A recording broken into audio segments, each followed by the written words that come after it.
Salut à tous, c'est Axel de testmobile.fr. Hier, Apple a dévoilé iOS 7 à l'occasion de sa keynote d'ouverture du WWDC, la conférence des développeurs Apple. Et moi, ce que je vous propose aujourd'hui, c'est de la découvrir très rapidement. C'est une première prise en main, une première découverte, on va dire, d'iOS 7 dans sa version bêta, donc disponible pour les développeurs. Il faut avoir un compte développeur.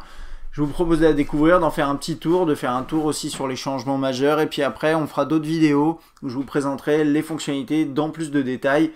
Donc écoutez, c'est parti. Alors c'est intéressant puisque c'est vraiment le premier gros changement, le changement majeur côté design dans iOS depuis un bon bout de temps. C'est-à-dire qu'iOS n'avait pas vraiment changé depuis son lancement, j'ai envie de dire. Il y a eu quelques adaptations, quelques optimisations, fonctionnalités en plus. Même quand je dis quelques, voilà, il y a eu beaucoup de choses apportées au fil du temps. Et là, c'est vraiment le premier gros changement côté design depuis l'arrivée de monsieur Johnny Ive dans l'équipe, enfin pas dans l'équipe, mais à la tête de tout ce qui est design et interface.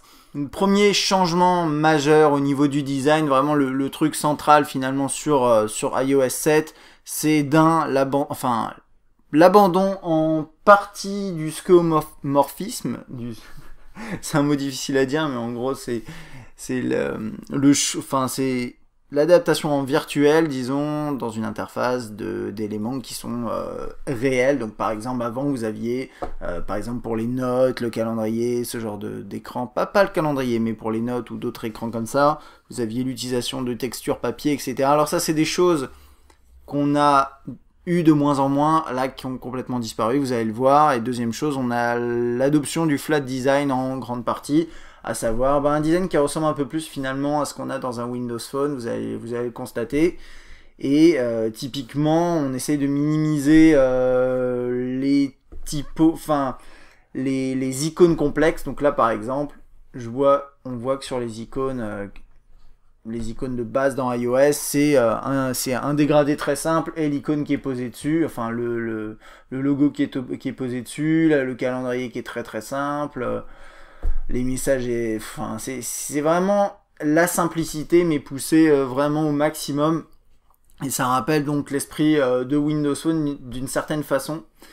Donc ça, c'est pour l'esprit général. Et vous allez le constater tout au long de cette petite vidéo. Et il y a aussi tout simplement l'adoption du blanc en majorité dans l'interface. Et ça, vous allez le voir. Les fonds sont blancs, on a des effets de transparence, parfois on a des effets de fondu, on a de nouvelles animations, mais en gros c'est des aplats de couleurs, du blanc, des effets de flou et des effets de transparence et des nouvelles animations. C'est un petit peu ça qui caractérise iOS 7. On a aussi une nouvelle typo, donc là on peut le voir aussi. Cette typo là, je pense que c'était celle qu'on avait avant, mais je suis pas forcément sûr, mais vous allez le voir tout au long de cette vidéo aussi. La typo a été retravaillée, elle est plus fine, vraiment on a tout ce côté vraiment plus simple qui chamboule un peu tout, mais qui apporte c'est son lot de nouveautés. Ensuite on a le fond d'écran. Alors ça va pas trop se voir là, mais il y a un petit effet, je sais pas comment ça s'appelle, mais regardez peut-être plutôt sur le bas de l'écran, ça se voit particulièrement, je trouve. On a, voilà, en gros le fond d'écran en fonction en fonction de la position du terminal, c'est les capteurs qui donnent les infos, va bouger de façon à donner l'impression que les icônes flottent à l'écran.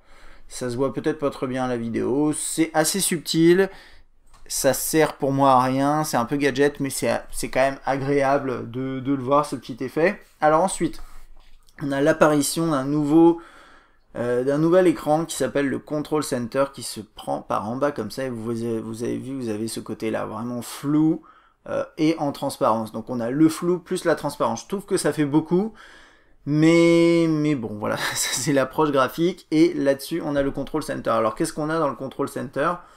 Eh bien on a le mode avion ici, le Wi-Fi, le Bluetooth, tout ça je sais plus ce que c'est ne pas déranger. Ok, c'est le mode ne pas déranger. Et ça, c'est la rotation, verrouillage de l'orientation. Ensuite, on a la luminosité juste en dessous. On a le lecteur musical en accès rapide ici, qui est plutôt pratique. Tout est très réactif. Hein. Voilà. Là, la musique qui se lance. On a AirDrop. Alors AirDrop, c'est une nouvelle fonctionnalité, j'en profite du coup pour en parler, que Apple a présenté avec iOS 7, qui permet de transférer très rapidement aux iPhones sous iOS 7 et plus autour de vous des fichiers lourds ou non via le Wi-Fi. Donc ça s'appelle AirDrop. En gros, voilà, et ici vous pouvez changer votre statut, c'est-à-dire activer ou non la détection, contact uniquement ou tout le monde. Et vous mettez par exemple contact uniquement et seuls vos contacts peuvent accéder à votre terminal et vous détecter et vous envoyer des fichiers via AirDrop.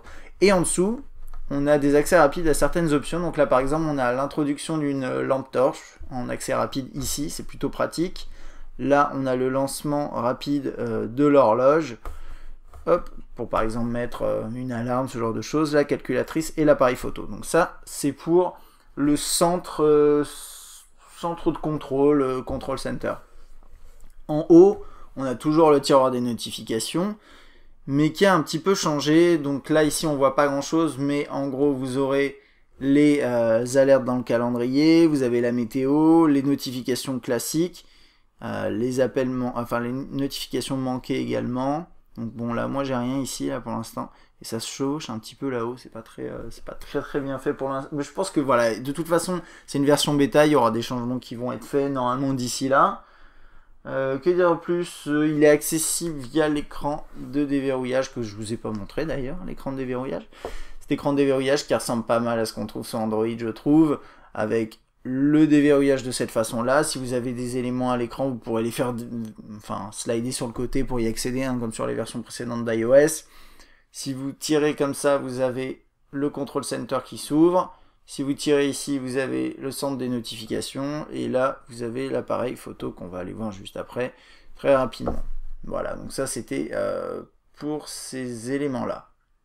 Au niveau du multitâche, on a un nouvel affichage avec des systèmes de vignettes de cette façon-là. C'est assez bien fait, et ça, normalement ça vous affiche les applications les plus utilisées en premier. Et donc vous les avez comme ça et vous pouvez ensuite effacer et fermer les processus de cette façon-là. Ce qui est sympa aussi, ce qui est important de savoir, c'est qu'Apple a dévoilé aussi une nouvelle API pour le multitâche qu'ils ont fourni dans le SDK aux développeurs et qui permet tout simplement de faire fonctionner leurs applications en tâche de fond au-delà même des applications qui permettaient de le faire avec uniquement l'audio par exemple.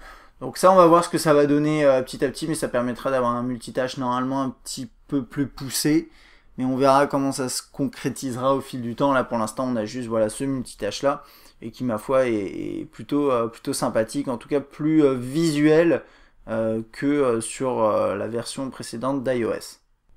On a aussi un nouveau Siri avec une nouvelle interface, avec des formes d'ondes en dessous en fonction de ce qu'il enregistre, avec plein de nouvelles fonctionnalités qu'on va pas tester pour l'instant. Je vais le découvrir et je vais vous proposer une prise en main plus tard. Normalement, vous pouvez rechercher sur Twitter, Wikipédia, Bing, accéder aux paramètres aussi, et lire les messages du répondeur. Vous avez, voilà, alors ça je voulais vous le montrer rapidement, mais en gros le terminal reboot quand vous accédez à ces options là, donc c'est juste pour vous montrer aussi si vous souhaitez l'installer, si vous avez les possibilités de l'installer. Attention, il y a quelques bugs comme toute version bêta.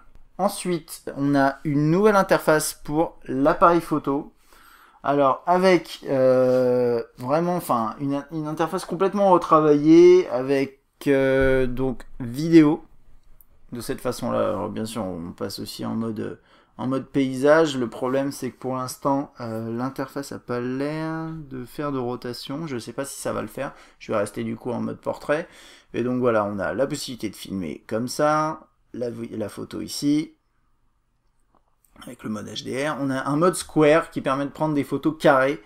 Je pense que ça fait allusion à ce qu'on a, le phénomène Instagram où les photos en fait étaient au format Polaroid un peu carré. Donc voilà, et puis l'option panoramique, donc qui est toujours présente. Donc ça, on testera ça prochainement. On a également des filtres donc qui sont intégrés directement ici. On en a quelques-uns, mais ça fait pas beaucoup. Voilà, on a une toute petite liste.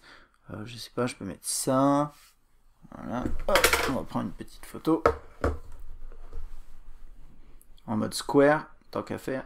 Hop. Voilà. et on peut accéder à sa photo dans la pellicule. Bon là il me lève, voilà, si il a mis un petit peu de temps à charger, et voilà mon cliché, bien entendu. Donc avec les nouveaux filtres, et puis bien sûr on s'attardera sur la galerie, etc. Un peu plus tard. Donc ça c'est pour le nouvel appareil photo. On a quoi d'autre? Au niveau du calendrier, on a une nouvelle interface également, qui est voilà, complètement retravaillée.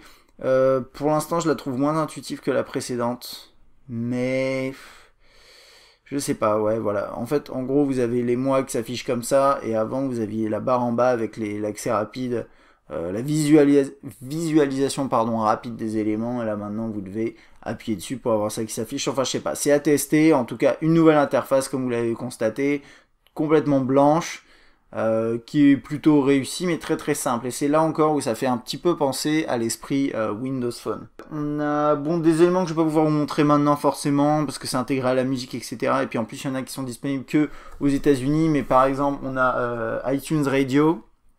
Donc iTunes Radio qui est une fonctionnalité qui permet de créer des radios en fonction de vos goûts, de différents genres, etc. De les partager avec des amis. Si vous êtes connecté avec iTunes Match, vous pouvez, c'est gratuit, ça affiche pas de pub. Si vous n'êtes pas connecté, ça affichera des pubs, mais ce sera gratuit. Ça fait plutôt penser à un Pandora, si vous connaissez. C'est un service très américain. Et iTunes Radio sera disponible qu'aux États-Unis dans un premier temps. Donc pour l'instant, on va pas s'attarder là-dessus puisqu'on pourra pas le tester nous-mêmes. Il y a également FaceTime qui permet de faire 100% audio et de bloquer certains contacts, certains contacts, donc ça on essaiera, on verra bien. Que dire de plus? Je pense qu'on a fait, pour pas tout à fait le tour, on va juste aller sur le web très rapidement, hop. Donc vous avez vu hein, le clavier. Je vais essayer de zoomer un tout petit peu. Voilà. Donc ce nouveau clavier d'ailleurs, hein, ici, qui continue à rester dans l'esprit iOS, mais vraiment... Enfin, quand même un poil différent. Ça fait peut-être plus penser à ce qu'on a même sous Android, avec certains claviers.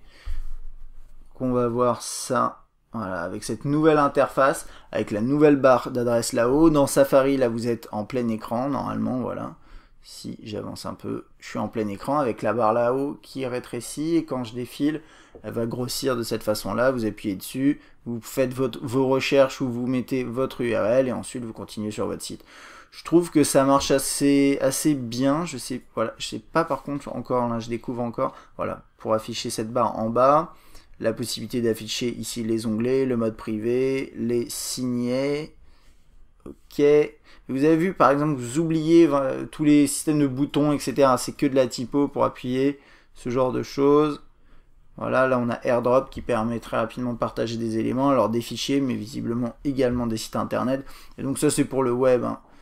On fera un aperçu complet du web et un comparatif avec Android prochainement. Alors n'oubliez pas que là c'est un iOS 7 hein, en version bêta, donc ce sera pas forcément représentatif des performances que vous aurez vous quand la mise à jour sortira, et d'ailleurs quand elle sortira à la rentrée normalement pour différents terminaux. Alors on en parlera un peu à la fin de la vidéo, vous inquiétez pas. La météo également a subi des changements. Donc, hop, toujours en partenariat avec Yahoo, on a un écran... j'ai l'impression qu'il y a un peu plus de détails, mais c'est plutôt... Enfin, je sais pas, c'est... Ouais, non, il n'y a pas forcément plus d'infos. Hein. C'est ce qu'il disait dans le changelog, mais en tout cas, moi, je trouve pas qu'il y ait plus de choses. Hein. Là, on a la journée en cours avec la météo de la journée, enfin, le temps de la journée, enfin, pardon, la température et la météo de la journée. Ensuite, on a les différents jours qui s'affichent en dessous. On a l'accès à ça, ça m'intéresse pas. Hop, on peut changer les unités, rajouter des villes. Bon, ça marche bien. Ça marche bien, et ce qui est sympa, c'est que la météo s'affiche ici également, ce genre de choses. Et dans le calendrier, je vous en ai pas parlé, mais quand vous rajoutez des événements avec un lieu, ça va vous calculer automatiquement le temps de trajet, ce genre de choses. Donc c'est toujours pratique. Je fais un point sur ma liste, là, voir ce qui me manque encore. Je crois avoir fait un peu le tour hein, pour l'instant. Bien sûr, on fera un tour bien plus complet de chaque fonctionnalité prochainement si ça vous intéresse, et si vous avez des questions, des remarques, bien sûr n'hésitez pas. Petit point dispo, donc actuellement iOS 7 est disponible en bêta pour les développeurs. Vous pouvez y accéder, il y a plein de moyens, cherchez sur la toile, vous trouverez. Sachez seulement que pour l'instant c'est une bêta, donc vous avez encore peut-être quelques bugs, il y a des éléments qui peuvent changer, ce genre de choses. Donc à prendre en compte en tout cas. Courant automne, disons à la rentrée, normalement vous devriez avoir iOS 7 en mise à jour gratuite pour l'iPhone 4, 4S, 5, pour l'iPad 2 et toutes les versions d'au-dessus, l'iPod Touch 5e génération et l'iPad mini. Un truc à savoir, c'est qu'a priori il y a certaines fonctionnalités qu'on trouve là, par exemple sur l'iPhone 5, qui seront disponibles à travers la mise à jour que sur les derniers terminaux, et qui ne devraient pas être proposés sur les vieux entre guillemets appareils comme l'iPhone 4, qui n'est pas un vieil appareil, mais bon, qui ne devrait pas bénéficier de toutes les fonctionnalités. On ne sait pas encore comment ça se fera, ce filtre de génération, mais bon, on verra ça lors de la sortie. Et bah concrètement, moi pour l'instant j'ai un avis, pour l'instant j'ai un avis plutôt positif sur cette mise à jour, même si ça change vraiment beaucoup, et c'est pas forcément un problème, hein. Je pense qu'iOS avait besoin de changement, mais c'est vrai que voilà, pour l'instant mon avis est positif, je demande à encore la manipuler pour pouvoir vous donner un avis définitif, on va dire, mais on le fera hein, au fil du temps, et s'il y a des petites mises à jour sur cette bêta, on les fera pour pouvoir vous en informer. Si vous avez des questions, des remarques, n'hésitez pas, comme d'habitude, à laisser un commentaire. Et moi, je vous dis à bientôt.